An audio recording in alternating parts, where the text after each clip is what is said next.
సంక్రాంతి వేళ కోడి పందాలకు బరులను సిద్ధం చేస్తున్నారు పందెం రాయుళ్లు. ఎక్కడికక్కడ భారీ బరులను రెడీ చేశారు.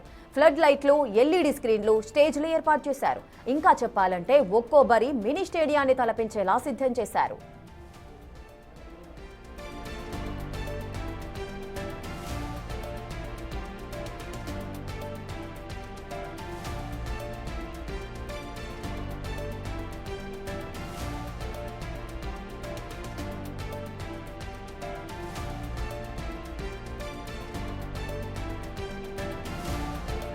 ఇసుక సంక్రాంతి వేళ కోడి పందాలకు బరులనైతే సిద్ధం చేస్తున్నారు పందెం రాయుళ్లు. ఎక్కడికక్కడ భారీ బరులను కూడా రెడీ చేశారు. అటు ఫ్లడ్ లైట్లు, ఎల్ఈడి స్క్రీన్లు, స్టేజ్లు ఇంకా ఏర్పాటు చేశారు. మరి దీనికి సంబంధించి అధికారులు ఎటువంటి పర్యవేక్షణ చేస్తున్నారు?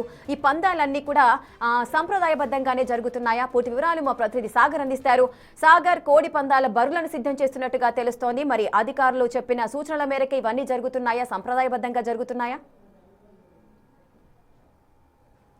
రేఖ, ఉమ్మడి పశ్చిమ గోదావరి జిల్లా వ్యాప్తంగా సంక్రాంతి కోడి పందాలకు బరువులు సిద్ధమవుతున్నాయి. ప్రస్తుతం మీరు చూస్తే ఇంచుమించుగా ఏలూరు జిల్లాలోనే అతిపెద్ద బరి అని చెప్పుకోవచ్చు.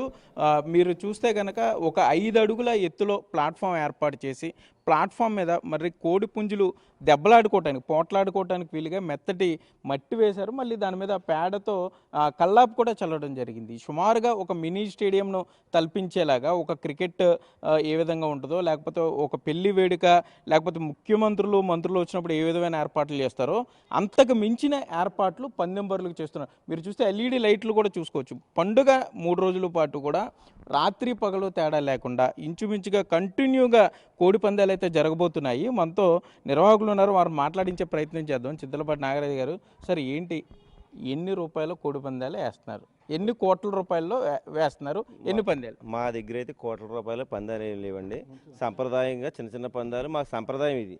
365 రోజులు మేము చేపల చెరువులు చేసుకుంటాం, వ్యవసాయం చేసుకుంటాం.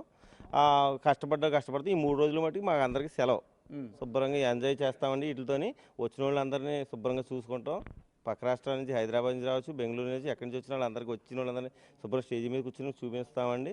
అంతే తప్ప మీరు చెప్పినట్టు కోట్లలో 2 కోట్ల పందాలు అయితే ఇక్కడ జరగవండి. సంప్రదాయ చిన్న పందాలే జరుగుతాయి. ఏ జరిగినాయి ఏంటి సార్, గ్యాలరీలు పెట్టారు. గ్యాలరీలు ఎవరెవరికి గ్యాలరీలు, ఈ స్టేజీలు చూడడానికి అందరికీ కనబడుతుందని చెప్పి గ్యాలరీలో టైం పెట్టాం, కానీ వేరేగా ఏం పెట్టలేదని. అందరూ వచ్చిన వాళ్ళందరికీ, మహిళలకి ఒక స్టేజీ, పెద్దలకి కొంచెం ఒక స్టేజీ రకంగా పెట్టాం అంతే తప్పండి. వేరే వాళ్ళకి ఎవరికైనా పెట్టలేదు. ఇది ఎన్ని పందాలు ప్లాన్ చేశారు రోజుకి? సుమారుగా రోజుకి 20 పందాలు అవుతాయండి. అంటే చాలా మంది ఇది జోదం కింద చూస్తున్నారు. జోదం ఎందుకు ఆపండి, లేకపోతే బ్రాండ్ పేరు పోతుంది జిల్లాది అన్న వాళ్ళకి ఏం చెప్తారు? అది ఏమి లేదండి. ఇది గోదావరి జిల్లాలకు ఉన్నది సంప్రదాయం అండి. ఇది గోదావరి జిల్లాలకు వచ్చిన సంప్రదాయం. ఆ తెలియని వాళ్ళు జోదాలు అంటారు, ఎన్ని రకాలుగా నచ్చండి వాళ్ళు. కానీ ఇది కాదు, మా సంప్రదాయం ఇది. సంప్రదాయాన్ని ఇది ఇలా కొనసాగించాలని ఆ చెన్నైలో జల్లికట్టు ఎలా ఇచ్చారో ఇది కూడా కంపల్సరీ సంప్రదాయం కొనసాగించాలని మేము కోరుకుంటున్నాం. ఓకే సరే, ఏంటి సార్, ఏంటి ఎన్ని పందాలకి సిద్ధం అవుతున్నారు? అబద్ధాలు చెప్పొద్దు. ఎన్ని పందాలు, ఎన్ని కోట్ల రూపాయలు? అబద్ధం కాదు. ఫస్ట్ చేసేది మీ మీడియా, నాశనం చేసేది మీడియా. ఎందుకంటే ₹1 కోటి పంది ఎవడంటే చెప్పండి, ₹1 కోటి ఎవడో ఒక్కడ కాసినోడు టీం ఉంటుంది. టీం అందరూ కలిపి అనుకుంటారు, ఎవరో ఒకరు వేసారు, దాన్ని అందరూ కలిపేసి మీ మీడియా వాళ్ళు ₹1 కోటి పందాలు, 2 కోట్లు. ఎందుకంటే చక్కగా పండుగ జరుపుకున్నాం. పండుగలా జరగనివ్వండి. దీన్ని ఇష్యూ చేసి అలరలు చేసి ఏమీ వద్దు. సాంప్రదాయంగా చేసుకుంటున్నారు. చంద్రబాబు నాయుడు గారు ఇప్పుడు జల్లికట్టు జరుగుతుంది కదా, అలాగే మనకే చేసుకోండి అని ఆయన చెప్తున్నారు. అది ఇంకో రోజు కావాలని చంద్రబాబు నాయుడు ఇస్తే అందరికీ మంచిది. 4 రోజులు చేసుకుంటే బాగుంటుందని మేమందరం కోరుకుంటున్నాం. 3 రోజులు సరిపోవు మీకు? 3 రోజులు ఇంకొక రోజు పెంచితే బాగుంటుంది అనుకుంటున్నాం. 4 రోజులు చేయించండి, మీడియా ద్వారా పంపండి ఆయనకి. సరే, ఏంటి సార్ క్యారవాన్లు, ఈ టెంట్లు, ఇవన్నీ అడవుడు అంటే ఏమేమి పెడతారు అందులో? ఇప్పుడు అలా కదండి, వస్తారు 3,000 2,000 మంది 3,000 మంది వస్తారు. అవి లేడీస్ కూర్చుండడానికి అక్కడేమో హైట్లో కూర్చోబెట్టుకుంటాం.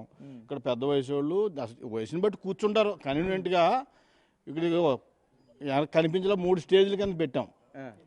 కింద హైట్ అలాగా మొత్తం అలాగా లైన్లుగా పెట్టాం. అందరికీ కనిపించాలి. అందరికీ భోజనాలు, వసతులు ఇవన్నీ ఇబ్బంది లేకుండా ఉండాలని అదో మాసం పొగడి షాపులు 2, వాటర్ బాటిల్, ఎగ్జిబిషన్ స్టాల్ పెట్టినట్టు అన్నీ. ఎవరు ఇక్కడికి వచ్చిన వాళ్ళు ఎవరో ఇబ్బంది పడకూడదు. శుభ్రంగా చూడాలి, శుభ్రంగా తినాలి, సంక్రాంతిని ఎంజాయ్ చేయాలి. ఇప్పుడు కాదు, ఈ సంక్రాంతి రోజునే మీరు జోదాల గురించి కాదు, ఉన్న రోజుల్లో బెట్టింగ్లు ఫిక్స్ చేసుకోండి, ఉన్న రోజుల్లో ఇచ్చేయండి. ఈ 3 రోజులు 4 రోజులు 4 రోజులు కావాలని మేము కోరుకుంటున్నాం. 4 రోజులు చేస్తే హ్యాపీ. చంద్రబాబు నాయుడు గారికి ఇంకొక అంత మేము రుణపడిపోతాం. 4 రోజులు ఆయన పేరు ఉండిపోతుంది, 4 రోజులు చేయమనండి.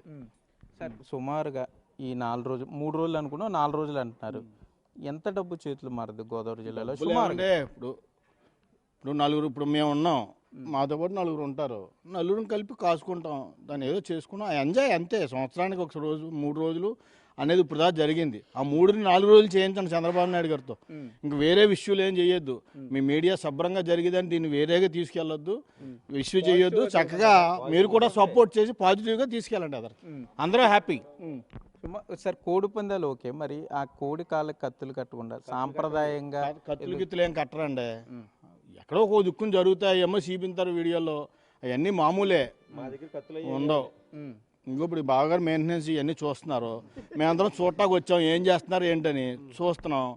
బాగా చేశారు బావగారు అన్నాం. ఇలా ఎప్పుడు జరపండి, అలా కొంచెం ఎవరో భుజం మీద వేసి జాగ్రత్తగా నడపండి అని ఓకే. చెప్పి మొత్తం మీద చూస్తే ప్రస్తుతానికైతే కోడి కాళ్ళకు కత్తులు కట్టకుండానే పందాలు జరుగుతాయి, సాంప్రదాయంగా వేస్తామని చెప్తున్నారు. కానీ రాబోయే 10 గంటల్లోనే 12 గంటల్లోనే మార్పు కనపడే అవకాశం ఉంటుంది. ప్రభుత్వం నుండి వచ్చే అనధికారిక ఉత్తర్వులతో ఇంచుమించుగా పండుగ 3 రోజులు కాదు 4 రోజులు అనుమతులు ఇవ్వాలని కూడా ఇక్కడ పందెం రాయులు డిమాండ్ చేసే పరిస్థితి ఉంది. చంద్రబాబు నాయుడు కూడా, సీఎం చంద్రబాబు నాయుడు పరోక్షంగా మాకు అనుమతులు ఇచ్చారంటూ కూడా చెప్పే పరిస్థితులు అయితే ఇక్కడ ఉన్నాయి. రేఖ.